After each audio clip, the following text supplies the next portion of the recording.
Hi friends, welcome back to Nessa's Nook. So today I am going to attempt to make a meal that I have not made in probably 2 or 3 years at least.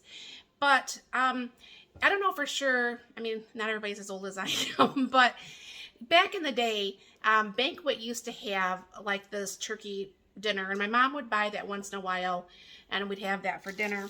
And it's something I did enjoy. Even though I'm not a big fan of turkey, I really did enjoy that dinner.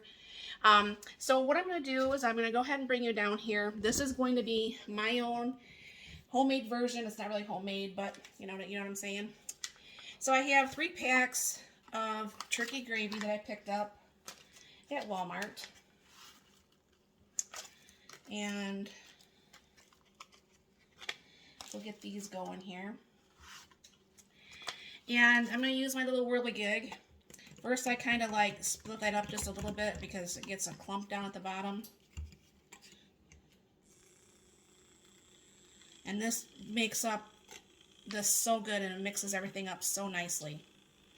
I will be with this, I will be having, and you'll see that also, I have some potatoes that I had mashed and I put in the freezer. And it's been in the freezer for well over a year. And it's been vacuum sealed, so it's pretty much just as good today as it was the day I put it in there. But when you reconstitute it or refix it, it's good to have a little bit of milk and butter put back in there. So I'm going to go ahead and put this gravy in my crock pot here. And I have down here, I bought like a pound of this is just turkey lunch meat that I had picked up from the store.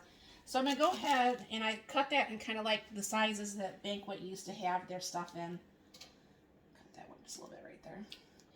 And what I'll be able to do is kind of keep an eye on this and stir this. Now, granted, you probably do not need to even crock pot this, but I thought it would be a good way to infuse the gravy with the turkey. And yes, this is way too much for one meal. However, anybody that knows me has been watching me knows that when there is extras and it's something that we will eat, I will actually go ahead and put these in the containers and put them in the freezer, so days that I don't want to cook, I don't have to. I can just pull something out and it's a done deal. So this right here, I'll give this a stir when it's done. I'm not going to add any salt because I'm not going to add any spices, period. The turkey gravy is going to have enough of all that, honestly. So I'm going to go ahead and kind of get this stirred up, get all that turkey in there. Sometimes I wonder if I shouldn't have got a 4th thing of, you know what, you guys, I don't have any more turkey gravy, but I do have a chicken gravy. To make a double batch, I am going to want more gravy than that, so hold on real quick, I'll be right back. Alright, there goes the one chicken. I know it's chicken and turkey, but pretty much same family, right? So go ahead and do that a little bit. We'll whirligig this. I love this for mixing my own homemade gravies and the cream of mushroom soup that I make myself and stuff. It just works so well. I mean, like $6 on Amazon. It's super cheap. Now, obviously, you're going to be able to tell the difference between the gravies, but once they're all mixed, it'll be fine. This way, there'll be enough gravy for both meals. And now I'll be doing a little bit of stuffing and probably some corn. And this will be a good, nice, not Thanksgiving dinner, but a nice Thanksgiving dinner. So I don't lock this lid, even though you can. I was told that that's only pretty much when you travel with it. So I haven't been locking the lid. I've just been putting it on. Now I do have this on low because, like I said, this is not even something that probably even needs to be crock potted. But, I thought it would be nice to get this flavor all together. So I'll bring you back once I'm ready to do the rest of the dinner. Okay, friends, this is how I do the potatoes when I put it in the freezer. It's usually vacuum tight. I just cut it off. So I'm going to go ahead and bring you down here. I have 2 pans going. One's going to be for the potatoes. Then I make a really big mess. Jeez, oh Pete's. Thank goodness I just cleaned off my stove. Let me get that cleaned off again before I turn on the burners here. That'll smell really nice and pretty with all that food on there, wouldn't it?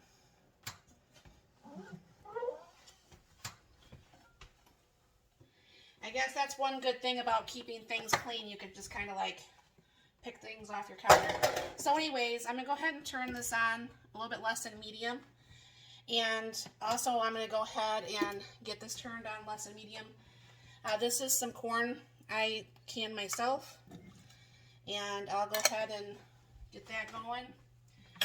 Put a little bit of, did that the wrong way there. Put a little bit of butter in there. The butter is really nice and cold. Just came from the refrigerator. And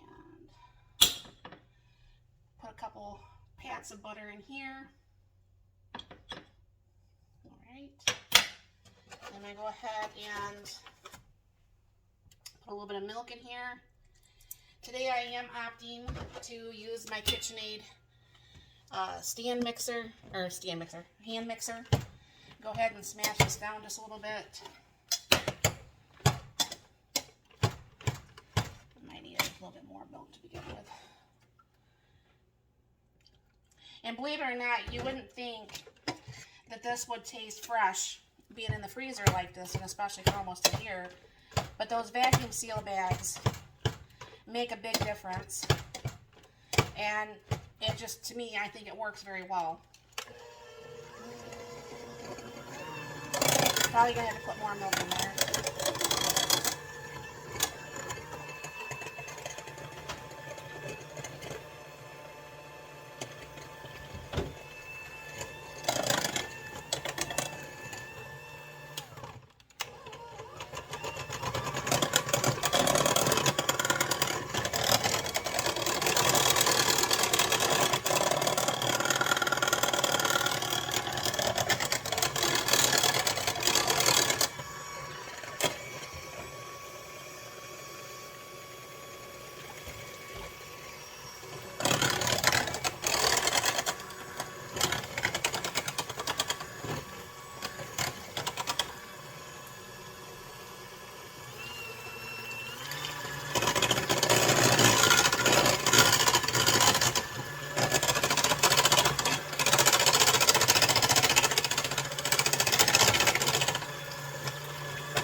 Everywhere.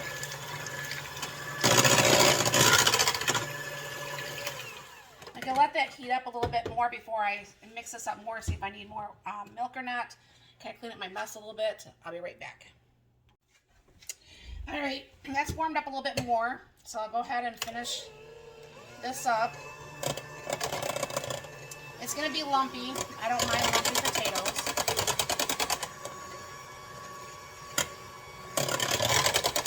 Corn's done down here. I put a little bit of salt and pepper in both the corn and the potatoes. And I will bring you over to the island and we'll make up the stuffing. Okay, now this stuffing is just made from a bigger bag because this is a really big bag and we don't eat that much stuffing when we do.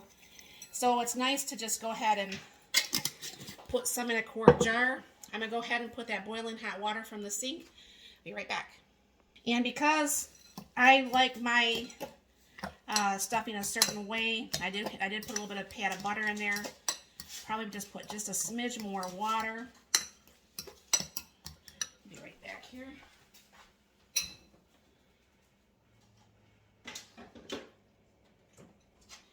Because I am not a fan of dry stuffing. I know I put gravy on it, but I don't like it to be dry to begin with. So that butter is going to melt with that hot water. The potatoes are done. Dinner's done. I'll go ahead and probably shut that off. And we'll go ahead and get this plated up. And we'll show you what dinner's looking like. Alright, so we'll go ahead and get some potatoes on the plate. Just make one plate at a time because my island is now full. Alright, and then I have the banquet turkey dinner type thing. So I'm going to go ahead and just kind of put some turkey over here to the side. I'm going to go ahead and get, that was for the stuffing. Anyways, get the stuffing on here. And then go ahead and take the gravy and ladle that on that. And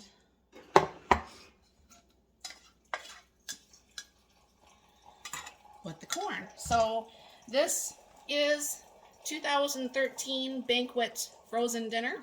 So I hope you like it. Let me know if you guys have ever done this. And if you did, what would you do differently if you didn't? And if you guys ever want me to make any certain foods or anything like that, you can always put that in the comments. I can see if I can try to make up something. You can always say anything on any video. You can always email me at nessasnook0713@gmail.